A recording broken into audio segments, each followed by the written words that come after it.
Hello and welcome to Movies, Films, and Flicks. I am Mark Hoffmeyer, and joining me, Megan Hoffmeyer. Sarah Newark, DJ Valentine, Billy Business, and Brendan Peters. Zanandi Boetes, it's Nathan Leahy, David Cross, it's Jake Lewitt, Norbert Morvan, it's Lisa Leahy, Joey Lewandowski, John Levingood, Professor Mike Dillon, Nick Riak, Niall Moore, Adam Youngblood Hunt, Eric Hoffmeyer, it's Johnny Nunn. Hello and welcome to Movies, Films, and Flicks. I am Mark Hoffmeyer, and joining me is someone who just built a really beautiful skull tower. It's Zanandi Boetes. Took me the whole of 2025. My work is done. Bye-bye, 2025. You know what I love about 28 Years Later is that it features the least ominous skull tower ever. Like, right? When you first see it, you're like, and then you learn about it, and you go, like this is kind of nice. And it really is just beautiful. I'm like, I wouldn't mind having that in my garden. I don't know what I'll tell my neighbors. I would actually just tell them nothing and be all ominous about it. And I feel like it'll keep them away, and stop pestering me about nonsense. It's like The Sandlot. It's beautiful. Yeah. James Earl Jones had the dog and no one wanted to come talk to him. And then when you meet him, he's awesome. So like everyone sees your skull tower and no one visits. When they visit you, you're like, hey, y'all. What's going on? I know y'all say y'all a lot over there in South Africa, but yeah, all the time. Hey, y'all. And then they're like, you know what? That's actually really like nice potted plants around it. Looks like you put some plants in some of the skulls. It looks awesome. I think it's a perfect garden feature. I think we all should have a skull tower in our garden. I think it would be weird not to. Yeah, I think it should be the new trend, 2026 trend. Next, Listen, I was very happy with 28 Days Later. I just want to put it out there. I was very happy. Great I movie. just had like a big goofy smile on my face that whole movie. Mm-hmm. I really liked it. I was like, Danny Boyle, thank you. It just delivered. And the duo delivered. Everyone delivered.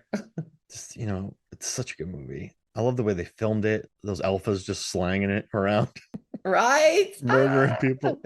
Okay. So this is I think our fifth horror awards here at MFF with Zanandi and I. And I want to run through a couple things before we get going. So I just want to give a recap real quick of 2025. So the top 10 on the top 10 tomato meter rated horror movies are, I'm going to read them to you. Sinners. 97%. Ugly Stepsister, wonderful movie. Weapons is number 3. Companion is number 4. Good Boy is number 5. Together is number 6. 28 Years Later is number 7. Bring Her Back is number 8. VHS Halloween is number 9. Hollow Road is 10. I'm going to go to 15. Long Walk 11. Queens of the Dead 12. Dangerous Animals 13. Frankenstein 14. Toxic Avenger 15. So it's been a good year for horror movies. There's been some fun horror films released that are not only they're going to be Oscar nominated too. I mean, Weapons and Sinners will get some nominations. And it's kind of nice. It's nice that there's this really interesting crop of horror films or horror adjacent films or thrillers that came out this year that we'll see that are receiving critical acclaim and made bank. So yeah, I mean, I'm happy with Sinners number 1. Ugly. I think that's a solid top 5 actually. So that's Sinners, a great top 5. Ugly. I love that Ugly Stepsister so much. And then so if your top 5 is Sinners, Ugly Stepsister, Weapons, Companion, and Good Boy, it's not bad. That's not bad. That's a good list. That's a good list. No, it's been a fun year. It's been some interesting stuff. I love that we got another Conjuring. We got I Know What He Did Last Summer, reboot, legacy thing come back, which was very fun. We did a pod about it. That'll probably be released after this episode sometime, but so look out for that one. It hasn't been released yet, right, Mark? No, I Know What You Did Last Summer? Yeah, it's still coming. Yeah, it's still coming. Yeah. I don't think I've edited it yet. All good. Yeah. All good. It was Christmas. Yeah. We all sat around and rewatched horror movies, which was awesome. We had another final. I know we had another Final Destination movie, but that was about it. And then we got fresh new stuff from You know, like maybe directors that we, okay, and then obviously 28 days later, years later. But I mean, also, even with that, with I Know What You Did, I mean, the gap between the last movie we got and those franchises, it's such a big gap that it felt fresh in a way, you know, even though Yeah. it like is an existing IP. So yeah, and then we just got like really some interesting Good Boy. Oh my word. Hmm. I mean, props to like I'll just quickly like before we get into our like so my favorite foreign horror and the directorial debut was definitely Emily Blyxfeld from The Ugly Yes, Stepsister, the I agree. Norwegian. I I did love not help that you with that last movie. name. I just let you struggle No, because yeah, I don't know it either. Blixfeld. Blixfeld. Emily Blixfeld. Favorite performance female. I love Tatiana Maslany in Keeper. She was just amazing in Keeper. Gosh, but I just love her. Like Tatiana's Yeah, I amazing. just like Favorite her. male performance. I know, right? She's really good. I think she can just put her in anything and she'll yeah. Give her But multiple we'll talk roles. about that. Orphan Blacker. Absolutely. Do that. Put her in everything.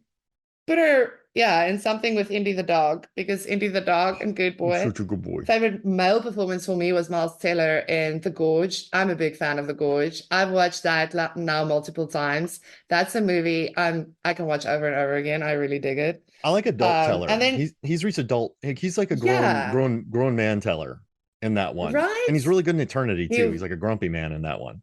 I mean, I just, yeah, I've always actually liked his acting, but I really, really like how he's, like you say, he's like just maturing into it. And then, yeah, special shout out performance to Madeline Klein from I Know What You Did Last Summer, who played Danica. Again, we spoke about her. She was good. She was great. Like we had Super some fun likable. performances. Also, Yeah. special shout out to It's Welcome to Derry, not a movie, a TV show, but really, really great. So yeah, we had some fun horror. You want to start us off Let's had with some good the Frozen Lake first stuff. award? Oh no! So real quick, Ah, polled all the MFF contributors. I asked them for their three favorite horror films of 2025, nice. and I looked at your letterbox and I pulled from that as well. So you had I figured your top three were your top three. So I figured out. So here's our list. I'm gonna read our top three horror films, and movies, films, and flicks contributors. Top three horror films of 2025. Number one is Weapons, and close behind it by one vote is Sinners, which those two could flip flop any day. It doesn't matter. Like they're just both really interesting works. And then tied for third is 28 Years Later and Presence, which made me very happy. Nice. Yeah, I think that's a solid. So if we had to present a top three to the world, I'd be happy with that. And if we did a top Yeah, five, it would be Weapons, Sinners, 28 Years Later, Presence, and Frankenstein. nice. Yeah. I like that. And then Hard Eyes, Bring Her Back, Bloodlines, Ugly Stepsister, and Dangerous Animals all got votes as well, multiple votes. But Weapons and Sinners were the clear winners. But I love Presence. So that's that. And then also, I just want to go through the box office. Like Conjuring Last Rites made 495 million worldwide. Whoa. And the reason I think it did that is because it's just jump scare city. Like there's jump scares on jump scares on jump scares. I one of my awards, there's a so my first award, best triple jump scare award. And that's in The Conjuring Last Rites. So Judy Warren's hanging out. She has her wedding dress on. She's in this room surrounded by all mirrors. And then she's looking around. Then there's a lady standing, first jump scare. And then a door closes, jump scare. And then the lady's under the dress working on her. And then the third jump scare comes when the old lady bites her. And then the lights come on again. And you're like, oh, okay, good. And then there's a lady against a glass jump scare. And then she gets choked. Like there's actually four jump scares in this scene. And it's like the whole movie is just set up for jump scare. So let's put this person here. Let's put this person here. Let's put this person here. And so my first award is best triple jump scare because I just think, it made 495 million for a reason. I think it was just built for audiences to have fun. Like this is a classic James Wan, even though he didn't direct it, just funhouse jump scare factory film. And I know some people thought it was a little much, but also just like have fun, get over yourself, just have fun. And that's what this movie is. And I think that's why it made so much money because audiences around the world just had fun with it. I love it. I love it. That's actually the only one on the list that I haven't been able to watch yet. Jump but scare I'm city. excited to. Yeah, no, I'm excited to see how bad they get me. The Conjuring. It should be called The Conjuring Jump Scare City. The Conjuring Jump Scare City. There we go. Retitling it Or officially. my guy P Dub should have a salt-free diet. Ed Warren. Imagine that title. The Conjuring. My guy P Dub should go light on salt. Salt. What? Like, what? No more salt for this guy. Stop putting salt around the demons. Like Ed's down there licking it. You kept me off salt long enough. Yeah, you just destroyed the ring. I needed it. And he's like, are we going to waste that salt? Pick it up, put it on some steak. Yeah, honestly, don't be so wasteful. How much salt gets wasted in these things? So when people leave taps on in the movies, I die a little. It's like wasting water in a world with water scarcity. Yeah. And they just leave taps on and then just walk out of the room. And that's just going to flood because they're going to die in the next room. And it's like, you bloody wasteful person, you. There's even a scene in the new Wasting Conjuring where all she the sticks her water. hand into the garbage disposal. And you're like, geez Louise, they're just doing everything here. Yes.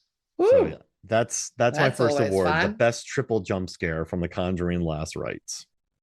I love it. Yeah. So my first award is Best Character Specific Wardrobe Award. Goes to Will Poulter's character Shepard in Death of the Unicorn. He's the best part of that movie. Not only do I love his character and do I love him because he's a great actor and he's just like, he gets comedy and he's just so good. But the casual robe and slippers, I don't think I should be wearing swim shorts for this moment line that he delivers when they discover a freaking unicorn, the polo necks. I mean, and I really enjoy it. Death of the Unicorn is also actually one that I've watched multiple times already this year because it came out so early on in the year. Like my biggest crit actually, because it's just one of those movies that's fun. So you don't really want to, go criticize it and like be all nitpicky because it's for fun. But really my biggest crit would be that they grossly underused Anthony Carrigan because one should never underuse Anthony Carrigan. I think Barry showed us that it's a cardinal sin to underuse that actor. But other than that, I love it. All the gore, unicorns and gore. I just when I watch movies like this, I love the people behind it because I'm like, what amazing brain thought. Yeah, let's do this. Unicorns eating people. I love it. It's just so creative and fun. Poulter's on something different in that movie. I think it's kind of a comfort food watch because it's Absolutely. not like the stakes aren't too high. It's just cheeky. It's fun. But like what Poulter, the way he plays Rich is very interesting to me because he's not straight up boisterous. He's probably never had to do certain things in his life, but the way that Poulter played the character is what made me like him a lot. So I love that. But also the writing, because not to take anything away from him, because yeah, he played it just amazingly, but because they make him like he is actually this researcher guy who, like, a lot of things that he says is not wrong. So you know, a lot of the things he's actually like, well, is he smart? Like, you're so confused by this character because he's not just like a one note. And that's both the writing and him playing it just brilliantly. Because I love it. I think we're so bored with rich people thinking they know everything, but meanwhile they're dumb. So his character was nice. It was like a bit of okay, but he does know some stuff. Yeah. But then, then he just takes too much cocaine and then becomes stupid or whatever. Like unicorn, what do you call it? Unicorn dust. Oh, the unicorn, he keeps snorting that, yeah. And it makes him smart. He keeps snorting the horn. Yeah. Yeah, listen, y'all, don't go too hard on the unicorn yak. So never stay away from that. Never go too hard on the unicorn. So yeah, that's my first award. I love his wardrobe. His wardrobe specifically. And also, I want to say Sinners made 368 million. Final Destination Bloodlines made 316 million. Weapons made 269 million. Five Nights at Freddy's 2 has already made 221. 28 years later, 151 million, and Black Phone 2, 132 million. So there are some big hits this year. I mean, there's Yeah, 5 that cross the $200 million mark, and that's pretty good. I mean, that's pretty good. that's great. Now horror is well and thriving, Okay, which I mean, you look around you, yeah, no, makes sense. Checks out, checks out. so checks out. All right, Spielberg took our water tanks. Let's make the best of it award. So one of my favorite films of this year is Beast of War. It's just this Yeah. really interesting, visually interesting and expressive. And there's a shark that just has a siren attached to it, so it kind of roars when it swims around because of the noise, and it just pops up everywhere. It's like a mystical shark. But they were originally supposed to shoot in these Malta water tanks, and it was supposed to be really kind of believable and raw and just kind of like a survivalist type film. But then Spielberg's he produced Jurassic World Rebirth, and so that ended up taking all the water tanks. So then they lost their water tanks. So then they had to go back to Australia and shoot in an indoor tank, and that's why the movie's so heavy with fog and smoke, and they're stuck in a the mist because of the ocean, and they're stuck in this fog bank. But they had to rewrite a lot and then refigure out how they were going to make their film. But I think it's for the better because the shark has this really dreamlike style to it where it just pops up. And I think that Mark Cole Smith is a really good actor. I enjoy his performance in that. And there's also some good urine drinking in Beast of War as well. Oh, I And good struggled with rain. that scene. And good rain. But I The just think bunker scene involving a hand grenade, that is actually one of my awards. Oh my he just goodness. lays on That it. scene. I Yeah. know. Oh my goodness. Okay, but like the water tank thing is interesting because I was like, this is an interesting choice, but I kind of got it. And then afterwards, when I went to read about the actual story that happened and how the actual story is way more bleak, like no one on that raft made it. They actually took a picture, like the rescue, aircraft took a picture of the guys on the raft, and then they like picked up the guys in the motorboats and blah blah. And when they got back, there was no one left on that raft. They just Oh. no one left on that. That's the real story. So when I read that, I was like, okay, well, cool, because it did, like you say, feel almost a bit mystical with the way it was shot and this one shark. Because I mean, they were in shark-infested waters. There were multiple sharks in, the real story back in 1942. And this was this one shark. And, so it felt like, okay, cool. It added to the vibe. I also thought it looked pretty cool. I mean, it Yeah. didn't like put me off while I was watching the movie. And, I learned all of this afterwards, after the fact, but I mean, it looked cool. I liked it. And I love how it's a very dramatic story, really, but it was, they were like, okay, well, this is the thing that actually happened. This is the plot, but then just make it character driven. That was cool. I liked the characters. I liked the jerk was a real jerk, Yeah, he and was. like, and who's the guy who ate all the peaches? Like, Oh oh, yeah. You've dude, killed us. nuts. And I like You that he just killed ate the us peaches all. because he was concussed. I like that it wasn't a villain who did it. He was just like, yeah, I ate the peaches. Exactly. Yeah, I munched Yeah, on them. exactly. It's not the obvious guy you'd think. No, it's the guy who can't think straight anymore. And he's just like, what? We've got loads more. Yeah, dude, on the boat that sank. Yeah, that Mark Cole Smith, I like him. I think he could be a lead actor. I saw him in We Bury the Dead with Daisy Ridley, and I don't know if it's a zombie film, but I read interviews about it, and they're like, yeah, it's about grief. It's about grief. It's about grief. And you're like, oh no. But yeah, he's good in it because he's grief-ridden, grief-stricken. But yeah, Beast of War rules, and I wanted to bring it up because out of Yeah. Australia, Dangerous Animals, Fear Below, and Beast of War came out, and all 3 of them existed because a producer had access to a water tank. Another producer was like, "Hey man, just write a shark film. We can get funding for that." And then Dangerous Animals, they were like the director. He's directed Devil's Candy and some really incredible The Loved Ones, but he couldn't get a film made. So like, yeah, let's make a shark movie. And so he added a serial killer, and he found a script, and then we have those shark movies. So they all sort of exist because producers are like, well, we can get these in theaters, but they all 3 rose above, I think, what like stock shark movie tropes. So Australia had a good shark year. Absolutely. And I mean, yeah, okay, so I've also got like I said, the hand grenade scene from Beast of War. It's the most bonkers scene involving a hand grenade because we actually had a couple of hand grenade scenes. We got in Troll 2. We had like Oh yeah. a very significant moment involving a hand grenade. But yeah, since we're talking about dangerous animals, it gets my best. So glad I went in blind award. I did not watch the trailer, and I'm so glad I didn't. I thought it was a straight shark movie. I thought I'm gonna watch a straight shark movie. So for me, it was like, what is happening? I had so much fun, but also like, ah, Yeah. because I didn't watch the trailer. So I didn't know about the guy like kidnapping the girls and the blah blah. And I'm so glad I didn't. It was like just a mind, and it was terrifying Yeah. also. Jai Courtney's great. Hassie Harrison's likable. Really good. I like Hassie Harrison a lot. And also that great white shark at the end, it has a majesty to it that really made Yeesh. me happy. Right? Yeah, the shark work was great. The whole thrilling aspect of it just worked. It got under my skin. It really did.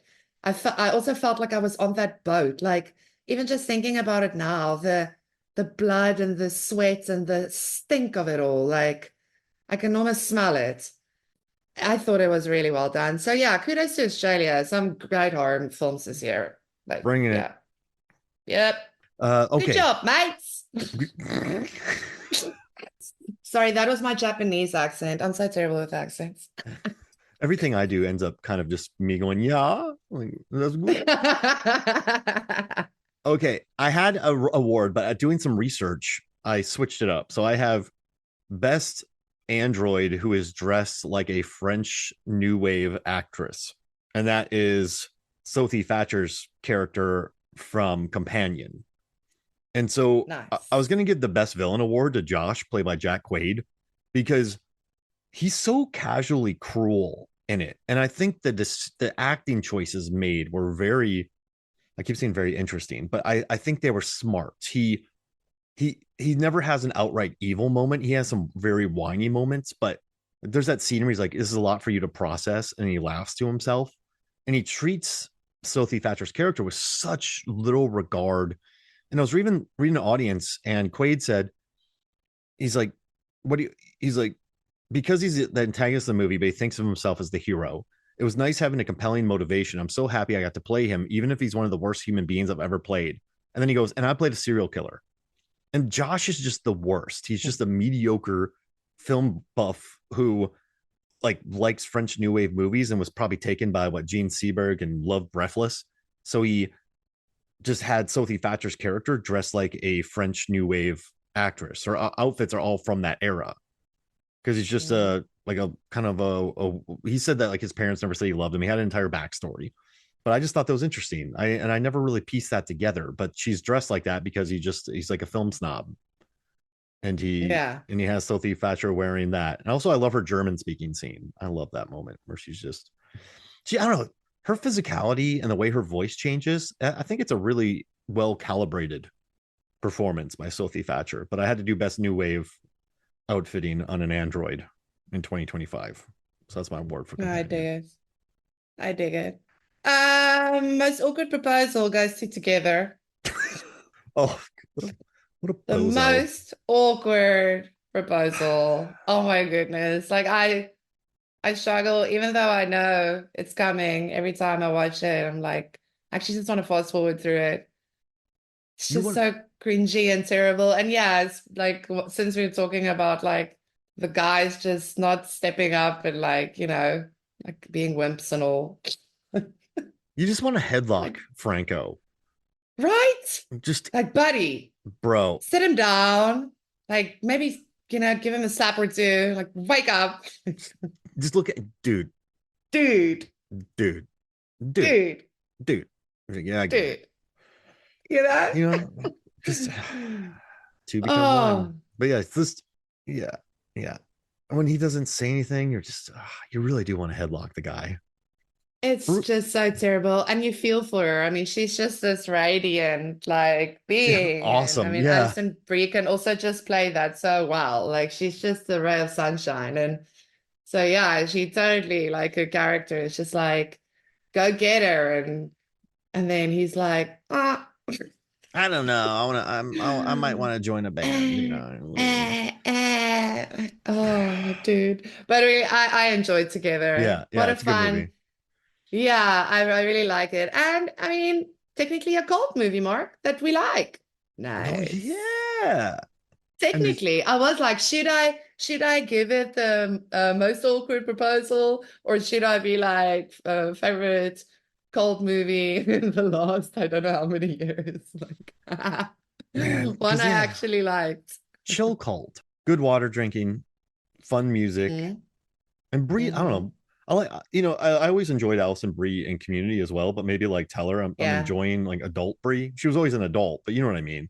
Like I like absolutely. like from Yeah, Glow to this, like I'm enjoying the evolution of Brie. exactly. No, exactly. Like in the rental also, like, Yeah, it's just you see it slowly. And I mean, this was just they both did fantastic. It's yeah, a lot to like do a project like this.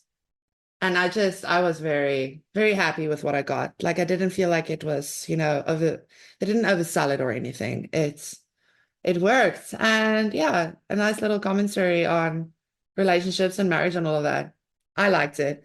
And especially with the dark comedy, and twistiness in there. It's fun. Again, also a fun concept. I know there's some controversy around, like someone apparently said plagiarizing. that they wrote it, but then people are like, no, that's a very different thing. But I guess we'll see how that plays out. But I mean, it's a fun concept.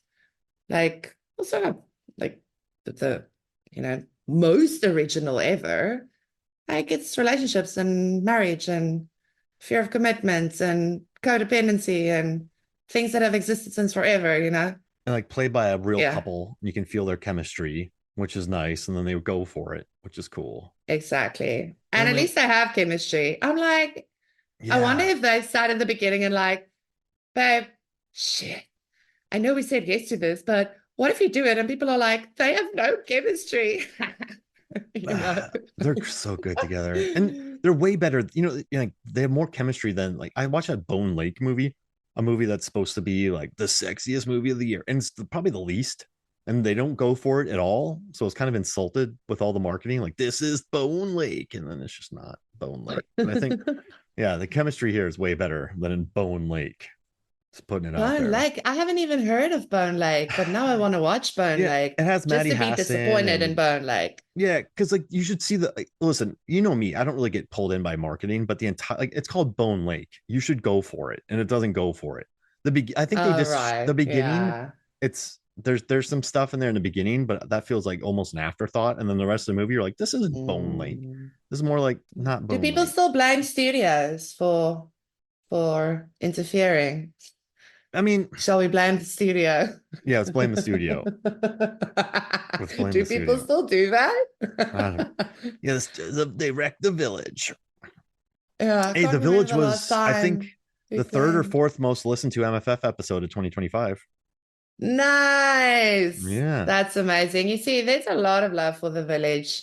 Like critics can crap on it all the live long day. It doesn't matter. Like the people love it. It's for takes the a village. people. It Sorry. takes a What is it to raise to support the village?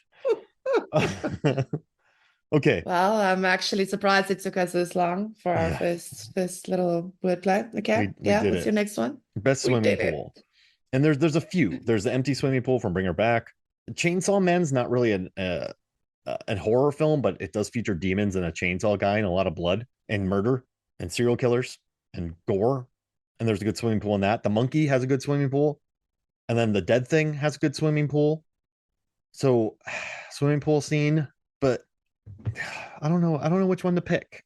I don't know which So swimming pool I should I give it have to. one, What do you got? but I mean the And the plague monkey. too. The plague. Yeah, the monkey. She just I mean the explodes. monkey because dude, you know why, Mark? Like exactly, and it's at a motel. It's a pool scene at a At a motel. motel. Yeah. That's two of our big tick boxes right there. And I mean that dive was electrifying. Yeah. Like a real shocker. And the comical amount of blood rain coming from it. It is it's perfect. The dive, the explosion, then the blood rain. So yeah, let's give the best swimming pool to the monkey. I like She that. got a real buzz. She got a real buzz from that Yeah, she dive. got buzzed. What? Oh, but like that random lady just comes out of nowhere and then just blows up. And then I know Oz Perkins loves it too. He just laughs about it. He's like, it's stupid. He's like, the explosion's so. He's like, it's not even real. Like, it's not even what would happen, but it's just hilarious to him. Exactly, but that's why we love it because it almost it's got like a Final Destination vibe to it, I with the agree. build up because he's yelling on the phone like and then this girl just comes to do her best dive ever And then and it ends up being her last dive ever. quick question for And you. I I'm gonna love Oz. Oz can't do any wrong in my books. I've seen now because I watched The Keeper and I actually like The Keeper. So I guess that means Oz can't do any wrong in my eyes. Like yeah. there's some good honey I like action. his stuff. I Was it like his honey? stuff. That's my next award. That's Best what honey. the hell is in that chocolate cake award? Oh Like, yeah, chocolate yes. tastes like shit. Tastes like shit. Listen, if someone gives you a cake and just sits there watching you, going, eat it, eat the cake. Eat it. You gonna have a piece? No, you eat the cake. Like, don't eat the cake. And like, and I would be like, why aren't you eating a piece of cake? Why? Why? But I just love the power dynamics between them. So for me, this movie was like just a great, if you're a scriptwriter and you're used to how you need to constantly, if you're working with characters, how it's constant power changes between characters, the power dynamics either need to shift constantly or at least needs to be challenged. Otherwise, you're going to get boring scenes, boring characters, boring everything. So everything is power dynamics. And I mean, this is just like a masterclass in that, like how to play with it. But, obviously in an experimental kind of way. The film was a bit different. I'm also a sucker for a little folklore story. So I kind of liked, how they went all whoop at the end. Yeah, just that power dynamics, then she kind of melts in his arms and then no, guard is up again. Like, and it also feels so like, yeah, I mean, I think a lot of, relationships, when you're together for a year, you're not 100% sure if this person is someone you want to stick with. Those kind of defenses and armor is going to start showing. So I just really liked the play between the two main characters. Like that was enjoyable to watch, as intense and like thrilling as it was, because it was. And then of course I love the Dutch angles. I mean, I like again, it was that different. It actually made me think of Presence this year, Oh, where we had the POV, from the ghost and the dog in Good Boy. And this also felt like, the history of the woman, watching her from weird angles in the house. It felt like a year of a lot of that. And I like that. I like the different perspectives. But yeah, don't what eat the the hell was cake. in that chocolate cake? Don't eat the Woo! Don't eat cake. the cake. Don't eat the cake. Don't eat the You cake. cannot have your cake and eat it too. Tatiana, you're smarter than that. Tatiana Maslany, yeah, you could do it. You're Orphan Black. You got it. I'm gonna do Best Sewing of Flesh award, and I'm gonna give that to Best Wishes to Ooh. All. Have you watched that? I have not. Okay, I actually tried to get hold of it and I couldn't. So got it. that one still needs to be watched. I won't go too into it then, It but sounds so interesting. yeah, we'll talk about it when you watch it. I don't want to give anything Okay. away. But yeah, Okay. it's an interesting film. I like how they're not trying to hide the themes; they kind of hit you with it. But I just find it to be very interesting. And yeah, there's just I'm not gonna say anything. I'm not gonna do it. But yeah, that's Oh, so I'm so sorry. here. I'll have okay. I'm gonna switch that. I'm gonna do best pulling. And so I had two picks. There's If I Had Legs, I'd Kick You, but that's more of like a stress bomb movie. But I'm gonna go with The Ugly Stepsister and The Tapeworm. Oh, oh my goodness. Yeah. Oh, So oh, this man girl gets a alive. tapeworm. Her sister pulls it out, and this thing's probably 50 feet long, and it just keeps exploding out of her mouth, and it's horrifying. So yeah, best pulling of 2025 is in The Ugly Stepsister. I mean, that scene and the drinking their own urine scene in Beast of War, I think were the two grossed out scenes for me of the year. Yeah, pee For drinking. me, it's a tie between the pee drinking and the tapeworm vomiting, or like you say, pulling. Oh, Yes, goodness. best pulling Yeah. award. Yeet. A good one. But the Mhm. Ugly Stepsister was great. I really digged it. Best meet cute. So we also had like, I mean, we had Companion. We actually had multiple meet cutes in Companion. But my favorite meet cute of the year goes to the Gorge. I Oh just yeah. love that entire where they get to meet each other across from the west side and the east side of that damn gorge in their towers, talking to each other like they've both watched Love Actually, like with the boards, playing drums. Oh, it's just all of it. Yeah, I love that whole sequence so much. I you know why I love the Gorge so much, Mark? Because I'm such a sucker for let's blend genres together and make it work. I love that I get to have romantic horror, sci-fi, like war movie. It's yes. Thank you very much. That's so my bag. I love how ride or die they are together, and I like the mountain, Exactly. the car driving out or being pulled up the side of the mountain scene, which is great. But yeah, I could just watch those two hang out on either side of the mountain, and Miles just zip lining back and forth. They're occasionally shooting Right? something, trying to climb. Like that's what it's all Exactly. about. But no, what a good cast too. I mean, you just pull in Yeah. Anna Taylor Joy and Miles Teller into your movie about And an evil Sigourney gorge. Weaver, Yeah, Sigourney Weaver. What a Queen of interesting Sci-Fi. cast. Yeah, I love it. The gorge is good. It's so good. I mean, after Sinner, it's my top three. I actually checked. I didn't actually do my list, but my top three is my top three. My top three movies is Sinners, The Gorge, which is they're very close for me, honestly. And Presence. Yep. Presence Well, was really good. speaking of presents, I'm gonna give the Tears Award to Presents. I can't. I'm not gonna spoil anything, but Say no more. Yeah. oh man, Yeah. oof. Man. Joy. Listen, I am not one generally for a ghost story, but that is how you do a ghost story. Oh, it Mm, was good. mm, mm. I was very happy with and pleasantly surprised also. I didn't really know what to expect, but I didn't expect that. It was good. Really good. No, it was really good. But it's Oof. also one of those where I want to watch it again, but I'm like, I kind of have to psych myself up now to watch it again, you know? The If dad you've is seen it, you know good. why. The daughter's really good. She's gonna be a new Street Fighter. David Kep and Soderbergh had Black Bag and Presence this year. That's an Mm. One awesome of my one-two punch. favorite movies of the year, right? Black So Bag. Oh good. my Just God, 90 so minutes. good. Both are short, both are great. Mm. Oh, Well, but yeah, exactly. Tears Award.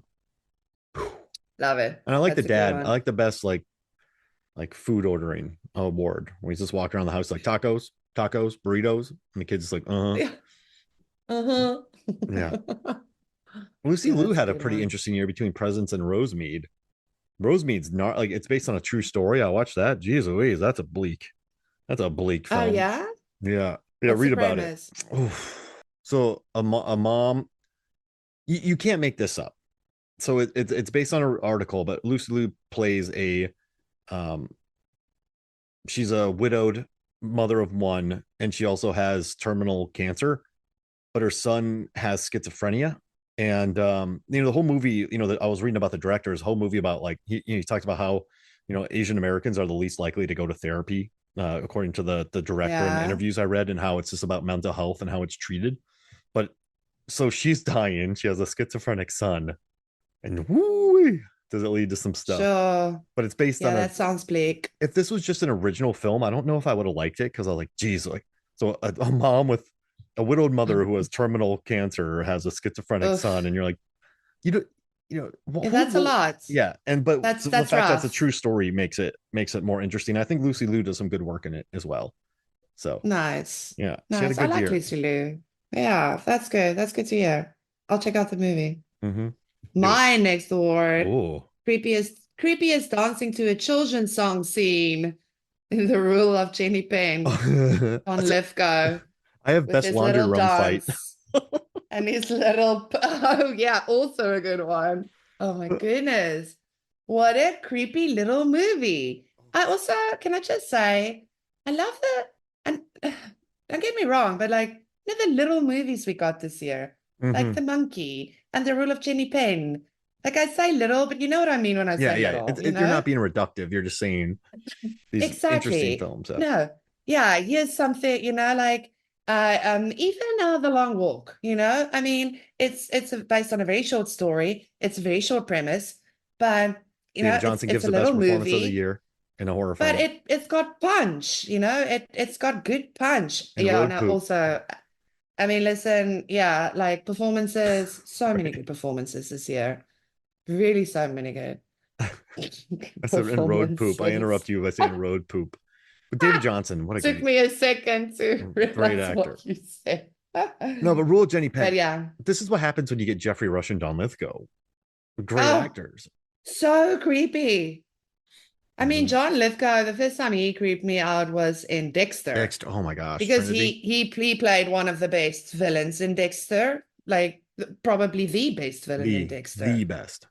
The best. So yeah, now Rule of Jenny Penn. Oh my goodness. Ooh, no, he was a creepy old man with that little doll of his and the way he terrorized those old people.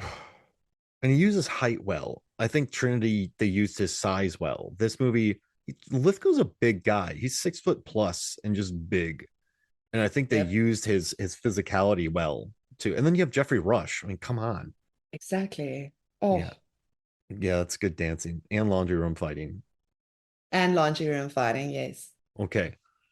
Best finger toe limb loss. There's some like the surrender has some good limb loss, like finger lossage, loosage, finger severing. There's the word.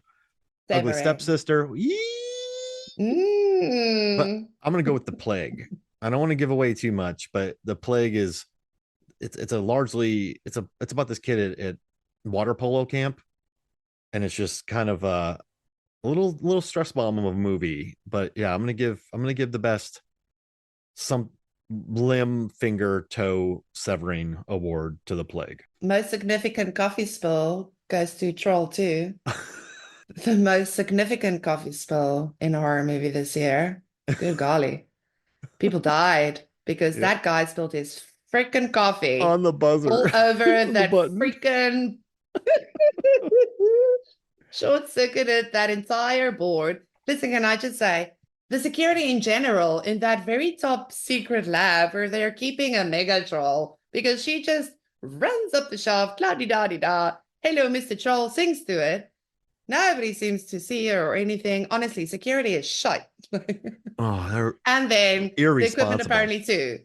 Norway, what's going on there? Like, Like, or we'll take this shit? I Obviously love when you not, have but the like, most technical thing ever, and they have a troll held captive, and then just coffee can blow everything up.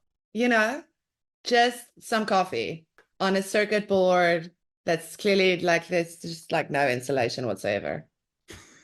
This is the best you could do with your mega troll. You've got a mega troll. Like that cave should be your Pentagon, basically. The most important building to protect in your country. And it takes a coffee spill I on a was maybe gonna button. I was gonna give it maybe best troll beatdown award for sure, because that nice little troll gets whomped by the big troll. I mean, I'm not gonna lie, the troll versus troll thing made me sad. Like, Hmm. I'm like, don't fight, you guys. You guys got screwed over. Like, dude wants revenge, I justifiably. mean, I get like he's being a real angry old man, but use words, hand signals, grunts. Well, Ugh. they kind of do sound like lions slash dinosaurs, apparently. That's the sounds that they make. I had the TV on really, really loud And I was like, man, the guy sounds like a lion. Meets Jurassic Park. That guy's house gets destroyed again. Again, I love that little gag. What a I silly, mean, it's such a silly little movie. Just the Christian background and then I I Indiana feel National Treasure type stuff and unnecessary sacrifice. I feel though that like if because we're definitely getting a Troll 3 and I need them to address the economic meltdown that will inevitably happen after I mean that guy's house has been destroyed twice. You know what this basically means for insurance? Like that's just like something that is out the door now because we have trolls that can just literally destroy our house whenever. Yeah, So I feel like Troll 3 should start with Norway on the brink of economic collapse, basically. just Because it I should. feel like that would make sense after you've been attacked by trolls twice. Hey, yeah, your house has been stomped on by two trolls. Like, how do we ensure this? How do you, I mean, no one's gonna get insurance now, or it's gonna be like insane. Troll It's just three you know, insurance scam. and then it can be all metaphor for like nature and because that whole thing. I can see In it. California, you had the fires and the problem issues with insurance. Florida, you have the hurricanes and issues with insurance, and Norway has troll insurance. You let it lapse, and a troll steps on your house, it's all over. And apparently again and again and again, like maybe not build houses there anymore. Maybe have like troll highways and nobody built there. A troll Get highway. out of the countryside. I would put Trollways. signs. Like, okay, Trollways. where would troll? Like, let's look at troll history. Where would trolls want to go if they wake? Do they want revenge? Are they going here? And I would just build signs like this way, like blinking lights. Go this way. Don't kill skiers, ravers. Just walk straight. I feel like trolls, they want to be in caves. So, like around the caves, when they wake up, they just want to go for a stroll. You need to like stretch, move your limbs a little. Yeah. Like, let them just go for a stroll in the countryside. I mean, I doubt like they're going to be very, I want to travel and see the world type. Yeah, they're not getting a I passport. mean, maybe can like do a troll train, maybe. One ticket. What? One ticket to Sweden. Passport, please. More like a lion, Mark. There we Okay, go. you can go. Yeah. Let's hit him with the Troll UV with light. his little cameras. Troll with his selfie stick. Troll with the selfie stick. Snap. That's a big camera. It would need like 100-inch TV. Basically. Which wouldn't be a problem for the troll because it's very, very strong. That's a giant But yeah, selfie stick. like the biggest camera ever. And yes, the longest selfie stick. A crane. Okay. Is it my turn? Or is it your turn? I've lost track. No, so I started the whole troll thing, so I guess. Okay. Let's do best throwing of an Euphoria actor award. So weapons. When Josh Brolin is just tossing around a certain person around a house, Yeah. it's amazing. And Austin Abrams, the entire audience just lost it. They were just screaming and laughing. Just the throwing. Like Brolin's such a grown man. Like whenever you see Brolin, you're like, this dude. He gives grown man, big strong man energy. So you just totally believe that he could throw this dude around, and it's hilarious. Yep. So that's my award. True. Best I actually tossing of forgot a about that Euphoria scene. actor. Oh my goodness. Oh, that's funny. Weapons was an interesting movie. Yeah. I mean, original. Like, why not? Made a ton of money. It's an interesting Exactly. idea. Give us more. Give me more. Give me more Garner Give me drinking more. booze. Totally. Well, I've got another fun one for you. Best Oh. crusher machine. Best crusher machine Best scene. Crusher machine scene? Yeah, thank you. So crusher machine that they used to crush like grapes to make wine. Hard eyes. like at the beginning of Hard Eyes, where that chick gets crushed Oh yeah. in that machine. I was like, well, that's a pretty cool original little slasher kill That was a inside good the one. grape crusher. That was a good one. Hard Do you Eyes like was Hard cute. Eyes? It's Yeah. cute. I mean, listen, Yeah. I like Olivia Holt a lot. I think she's very likable. And I think Mason Gooding we love Chad. So I'm a it's Mason Gooding fan. I mean, Chad forever. Core Chad four. forever. We have, I don't know, I think Olivia, I don't know, I like them as a couple. And I like them both in the film. The final reveal, I don't know if I was that big of a fan of, but I just like them as a couple. So I like that it was wild. I yeah, did. I did enjoy the wildness of it. I mean, I was suspecting those two anyways. Like, I didn't mind it. I didn't mind it. Like, it was fine. It was good old Mason. enjoyable. I like me some Mason and some wine I like killer me crit some kills. Mason. Yes. Wine tour. Oh my gosh. Yeah, yeah. How I many do you forgot. have left? I don't know. Let's just do. I have a question for you. Who won this year? Yeah. So A24, they have Bring Her Back, Opus, Death of a Unicorn. Warner Brothers, Weapons, Sinners, Conjuring, Last Rites, and Final Destination Bloodlines. Sony, 28 years later, Hard Eyes, I Know What You Did Last Summer, Until Dawn. People explode when they drink water in that movie. It makes me happy. IFC, Good Boy, Ugly Stepsister, Rule of Jenny Penn, Dangerous Animals, The Plague. I didn't like Clown and Cornfield, though. I'm not a clowner guy.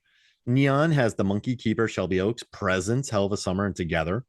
And Blumhouse has Black Phone 2, FNAF 2, Megan 2.0, Drop, Woman in the Yard, and Wolfman. So which studio do you think or distributor won 2025? Mark, I did not know all of that like at the top of my head. You Money read way wise, too Warner fast right Brothers. now. Like Warner I Brothers mean, money wise with Weapons probably, and right? Sinners. Yeah. With Weapons and Sinners, because Sinners absolutely crushed it. And also was just like, again, just that cinematic moment. I mean, what a movie. Oh my goodness. So yeah, I'd probably give it to Warner Brothers, but I mean, I love what IFC Films did this year. I really Yeah. do. But yeah, I guess Warner Brothers wins it. Yeah. I mean, I love Good Boy. I love Ugly Stepsister, Rule of Jenny Penn, Dangerous Animals. Yes. Like I think that they're Like a lot of so our good. favorites. Yeah. I think IFC Films have more of our favorites of the year in it. Yeah. But then yeah, Warner Brothers obviously, the money pullers. Yeah, they won. But I mean, Final Destination Bloodlines, it's a smart movie. And the opening scene is Yeah. wild and it makes you cheer when a child dies.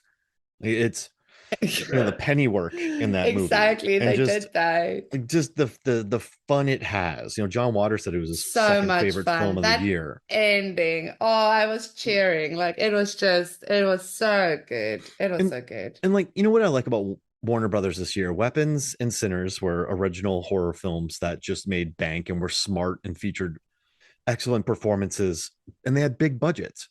But then Conjuring Last Rites and Final Destination Bloodlines, they're both massive films that were meant for global markets, but they leaned into what horror audiences like. So The Conjuring Last Rites is a jump scare factory. Final Destination Bloodlines knows why people go to Final Destination movies.